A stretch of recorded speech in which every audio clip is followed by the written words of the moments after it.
All right, so today we're gonna do a little bit of math. I wanna teach you guys why weekends wreck your results when it comes to weight loss. Not just weight loss, but primarily weight loss is what I wanna talk about today. So I wanna teach you a little bit about, even if you're good all week, how much of an impact it can have on your weekends when you're not really following through. And it doesn't mean you have to be perfect on the weekends, but it does mean you need to strategize a little bit to make sure you can still make progress and enjoy some things on the weekends. So you just gotta learn how to do it. A little bit about me, my name is Mike Pfeiffer. I've been a health and fitness coach for over 20 years. I'm a co-founder of Grit Fitness, and we've helped hundreds of people lose weight and get stronger and live longer. And that's what I want to try to help you with today. All right, so first thing, we got to do some basics just to teach you guys how this operates. So there are 3,500 calories in a pound. So I'm going to write my crappy handwriting here. So 3,500 calories equals 1 pound. Okay, so that means that if you wanted to gain a pound, you would need to eat 3,500 calories. Which means, the average person, if you were to eat 5,500 calories in a day, you might gain a pound. Doesn't really work like that. It's rare that anybody eats that much in a day to gain a pound in a single day, right? So just as an aside, when people say, oh, I ate a little bit extra yesterday and I gained 3 pounds, you didn't really, because you would have to eat, 12,000 calories to do that. And that's just not that realistic. So that's just water weight fluctuations. It happens all the time. So if you weigh yourself every day, you're going to see those fluctuations in that. But understand that in order to actually physically gain a pound of fat or muscle or whatever, you would need to eat 3,500 calories above what you burn that day to gain a pound. So just a little bit of a tip there. Anyway, so if you want to lose 3,500 calories or lose 1 pound, let's say per week, right, just to make this math really easy, then that means that you need to lose, or if you did 3,500 divided by 7 days of the week, right, is going to be 500. It's nice, clean, easy math. This is why when it comes to macros and calories, this is kind of how we do it, because it's nice and clean. So that means that you need to do 7 days of a 500 calorie deficit in order to lose 1 pound a week. All right, and this is going to come to the weekends later, I promise. We need to go over some of the basics first. So on that, we're going to say average American, what they burn, right? So you've probably seen the 2,000 calorie diet kind of recommendations everywhere, right? So if you had 2,000, that's what you burn in a day. So that's kind of your average metabolic rate in a given day. This will change from person to person, and that's kind of what we do as industry leaders. We teach you guys what you burn and kind of help you decide that. Some watches are pretty good at that, giving you a good baseline to operate from. So then in order to lose a pound a week, if you burn 2,000 calories a day, you need to be in a 500 calorie deficit, which means that you've eaten 500 calories less than you've burned in order to lose, right? You can't lose weight unless you have a deficit. So then you need 1,500 calories per day, right? So in theory, if the math is all perfect, if you eat 1,500 calories a day times 7 days, that's going to give you this much of a deficit, and then you lose a pound a week. Nice, clean, easy math.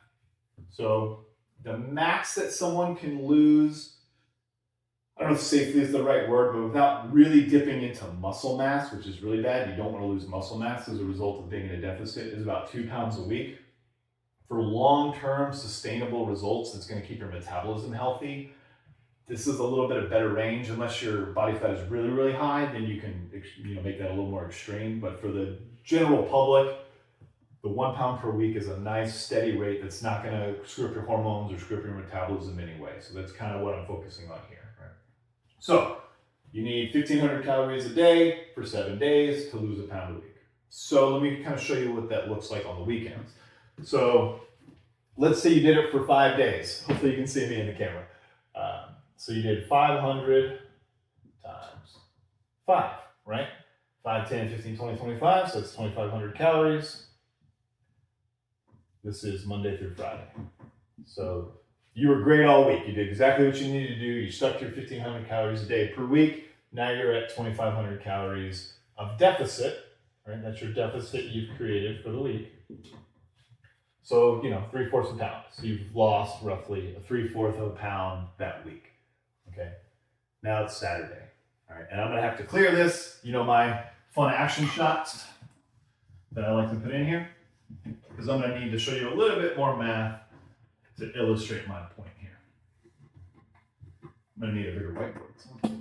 So You currently sit at a 2,500 calorie deficit come Saturday because you did excellent, perfect job during the week. You followed all your macros and all your calories all week, right? So 3/4 pound.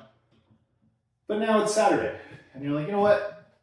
I did great all week. I exercised every day. I followed my diet really well. So Saturday, I'm gonna let loose a little bit. Okay, and there's nothing wrong with that. But again, you got to strategize a little bit because you're going to see how quickly it can get detrimental here. So let's say that you decide that you're going to have bacon and eggs, right? We don't have to go too crazy, but you're going to have bacon and eggs and an omelet and a mimosa, right? Kind of a normal Saturday breakfast. You go out with some friends, you go out with your family in the morning, and you have something. So let's say that you have an omelet. It's got bacon and eggs in it. Let's say that's 400 calories for your omelet. And then you're going to have some fried potatoes, right? So that might be another 350 calories. I'm totally making up numbers here, so don't take these as gospel. I'm just trying to illustrate the point. 350 calories from that. You have your mimosa, which is probably 200 calories. And then let's say you get a little bit of a sweet tooth, so you want to have some pancakes. You know, that might be another 500 calories. Oh, and then you might have another mimosa because you're feeling good. All right, so where are we now? So 50, 4, 5, 6, 7, 8, 9, 10, 11. So 16, that'd be 1650. 1650. Okay? So you're already, just with breakfast, you're at 1650 calories. Okay? You haven't eaten anything else all day, so it's just breakfast. And your daily to stay in a deficit was 1500 calories if you want to lose 1 pound per week. Okay? So already you're above that threshold, which is fine if you were done eating for the day, but you're probably not, right? So now you haven't really cut into this too much necessarily because you've still got some deficit room, but I want to show you kind of how that, so, you know, this is your calorie deficit for the week. So, you know, now we did cut in a little bit because you're no longer creating a deficit, you are a little bit over. So now you would subtract 150 calories from your total deficit for the week, right? So now you've removed some of that progress you've made just by a tiny bit. But hey, we haven't eaten any more. So let's say it's Saturday, you go, you have your breakfast, you come home, probably gonna take a nap, you had 2 mimosas, you had a big breakfast, you know, you just kind of chill out. So for lunch, maybe you're not super hungry and you decide, hey, you know, I had a big breakfast, I'm just gonna kind of take it easy, I'm gonna have a nice light lunch, which I think makes sense. So you might just have, you know, a little salad with some chicken, and this is assuming you're being healthy, and maybe like a bag of chips, nothing, you know, too crazy, something light. But in total, this is still gonna net you, I don't know, let's say 650 calories. All right, so now we gotta add that to this. So now you're at 2,300, right? So if we add that more to 650, now you gotta take another 650 calories off all of that work that you did for the week. So now you're down below 3/4 pound, you're getting closer to 1/2 pound of all that progress that you made. We still haven't gotten to dinner. So say it's Saturday, you've had your big breakfast, but you know you've got an event this night. You know, you've got to go out to dinner, drinks, you've got some cocktail party, or you've got some kind of event that you're going to, or you're going out to a sports event or a play or whatever, right? So you're going to eat there and you're going to do a couple things while you're there. So now we go to dinner. Let's say you have a little appetizer, and let's say you're even being good and it's just like 2 pieces of bread. You're not doing anything crazy, you know, you're trying to kind of behave yourself. It's still going to be about 200 calories, right? So we got 200 calories. And then you have your entree.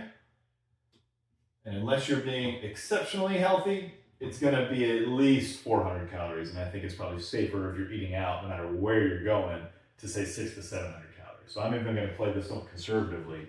If you're eating pasta, might be more in the 1,500 calorie range. Or if you're eating pizza, might be in the 1,500 calorie range, right? So I'm even going to be generous here and assume that it's lower and that you are trying to not go too crazy on this. So let's say 700 calories, right? And then maybe you have a little dessert. Maybe it's just a little bit because, you know, you've had a decent amount to eat. So you just have a couple bites of a brownie or something that they have at dinner. So we'll be nice, 150 calories. But let's say you also had 2 drinks, right? And alcohol has other reasons to bother your metabolism, but let's say you had 2 drinks. Let's say you just had bourbon neat, right? It doesn't have to be anything crazy, so that's another 200 calories. All right, so what we got here? 7, 8, 9, 10, 11, 1250. So 1250 calories that you've now done. So now, you see the problem here, 1250. So, going into Saturday morning, you had a 2,500 calorie deficit, right? You had lost 3/4 a pound for that week net, right? But now we're going to subtract a list. I don't know if you want to see me do really slow math on, my phone's here recording, so I can't. I'm so used to using a calculator. So 2,500 minus 1250. So let's just, for ease sake, let's say that's 1,300, right? And then if you subtract another 650, so now you're going to be down to 650 there, and then minus 150, right? So around 500 calories. I know that math's not perfect, but close enough to illustrate the point, right? So now your 3/4 a pound that you had netted over the course of that week is now down to only 500 calories, right? So now all that good work that you did during the week is netted just this. So the positive side of that is you are still technically in a deficit from that week, but you have basically shot your ability to lose a significant amount of weight over that period. And that doesn't include Sunday. So on Sunday, if you were going to have breakfast again, or you were going to have another drink, so you're going to go watch football and have some wings or do something like that, you repeat this whole process of all this stuff you ate throughout the day, and you're going to have a little bit of a problem. Now, there's some more points to this because you did technically have this buffer to gain, which we netted here, but we already accounted for that here. So that was why it was only the negative 150. So we accounted for what you already got to eat that day. You just ended up having closer to 5,000 calories and didn't even realize it. And I think this happens to a lot of people that are really good all week, and maybe they have one good meal on the weekend, but they think that it's okay is not the right word because that's more permission, but they think they can still make progress by just kind of doing whatever on the weekends because they did so well during the week. And it just doesn't work that way. The math is the math, right? No matter how you want to break it down. So you've probably heard the 80-10 or the 80-20 and the 90-10 rule, which I tend to agree with. I think it's a good balance. So you've got to think of it more, it's not 80-20 if you count like 5 days of the week and 20. You need to count it by meals. So if you had 24 meals throughout the week, you need to separate that 80-20 and divide it that way instead of by days, because you can see how easy it is to blow your deficit out and be done. So come Sunday, you might end up with no deficit or even a surplus. Like if you were to repeat this day again, all of this actually would now go to the surplus and you would actually gain weight. We would add back in that, what was that? Let's just say 2,000 calories plus 2K calories. So now, not only have you erased your deficit for the week, you're now plus. So you've actually gained weight. And it's a small amount of weight, because we did that. There's 3,500 calories in a pound, right? So 2Ks, but that's, half a pound that you've gained.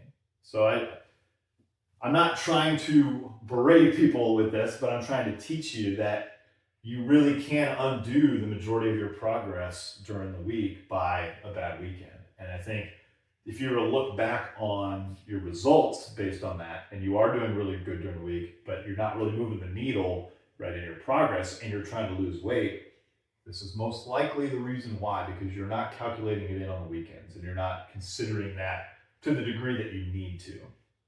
Okay? So a couple tips on this that I like to do is create more of a deficit. So unfortunately, a lot of people do really well during the week on their exercise as well as their nutrition, and then withhold that on the weekends. So what I like to do, and those of you who know me know that I always say I won't eat out unless I've earned it, or I won't eat off my diet unless I've earned it. And maybe that's a little bit intense, but that's just the way that I do it because I have a high standard for myself and I have results that I want to get. So I exercise even more vigorously on the weekends and more cardiovascular work because it's easier to burn calories that way. Maybe easier is not the right word, but you can burn a lot of calories that way. So in an hour of cycling, right? So I like to cycle. I use a Peloton or go outside. So on the weekend, in an hour, I can burn, 600 to 800 calories.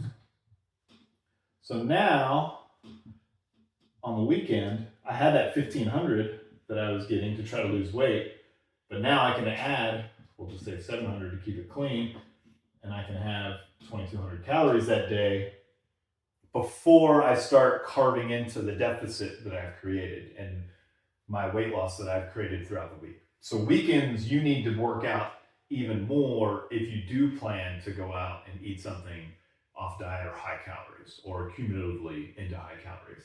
So please make sure, and if you don't want to think of it from the frame as earning your food, even though that's how I like to think about it and that's what works for me, just think about you need a deficit. You just need to understand the math a little bit. Like, hey, I really want to have that.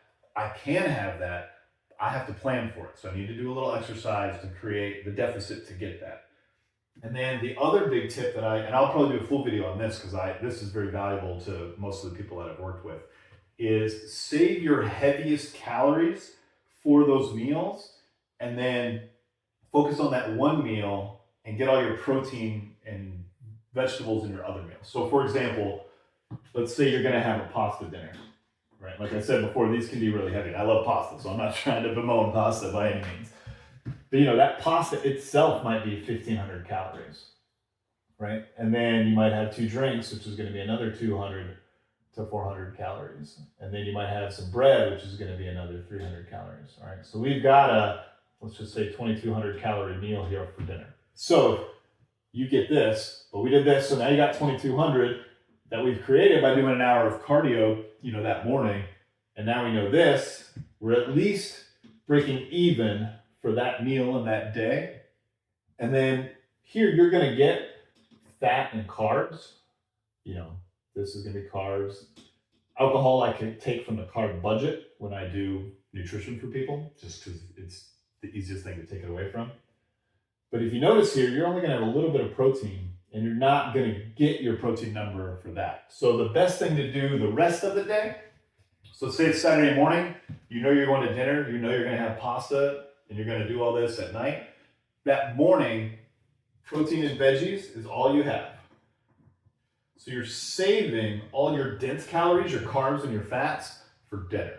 That way you're less likely to go overboard from all the day, the earlier stuff in the day, to really take away that calorie deficit that you created throughout the week. So, protein might be meat and veggies. And the reason I say veggies is to keep you full, because you just have protein might not be enough to satisfy your stomach and make you feel like you had enough to eat. So veggies are your filler. Big fan of veggies for a lot of different reasons, but in this context, throughout the day, because you're not going to eat, much until you get to your dinner. So you do want to be full and be satisfied and remove your cravings. So meat and veggies throughout the day. And your protein is only 4 calories per gram. So it's not going to add up to a lot of calories. So even if you had 50 grams of protein in these meals, that's 200 calories. So if you have 50 grams of protein for breakfast, 50 grams of protein for lunch, and just some veggies, maybe some nuts, something light, that's only 400 calories now that you've added, over to this number. So you haven't, tapped into your deficit that you created too much. So whenever you're gonna go out to eat, the rest of your day, try to focus just on protein and veggies. That way the math will line up a little better for you, okay? All right, I hope that was helpful. I can go into this in more detail and break down more of the macros for anybody that needs it. I'm happy to help. I just want you to understand how weekends can wreck your results, and that I'm not telling you not to go have fun. I'm not telling you to go, not have the things that you want. You just need to plan for one more tip. If you are meal tracking with something like MyFitnessPal, when you get up that morning, or I guess it's even if you're gonna go have breakfast and that's your big thing, you're having breakfast with the family or whatever, you're going to IHOP, plug that in. Plug in the meal that you think that you're gonna have. And then you can you can plan the rest of your day, like I'm talking about here, based on what you're likely to get. So you go ahead and preemptively select what you're gonna eat and have it in your calories and have it in your database, and then you'll know kind of what to build out from there for the rest of the day. Also, I think it's also better to preemptively determine what you're going to eat. That way, you're not making decisions that might be worse for you at the time when you're more hungry. It's just like they say, don't go to the grocery store when you're hungry because you're going to make worse decisions. Same kind of thing when you're planning on going out. So if you know for a fact you're going to go out, go ahead and plan for that and budget for that in your MyFitnessPal or in your calorie logger, whatever you're using, and plan for that. All right. I hope this was valuable, and I will see you in the next one.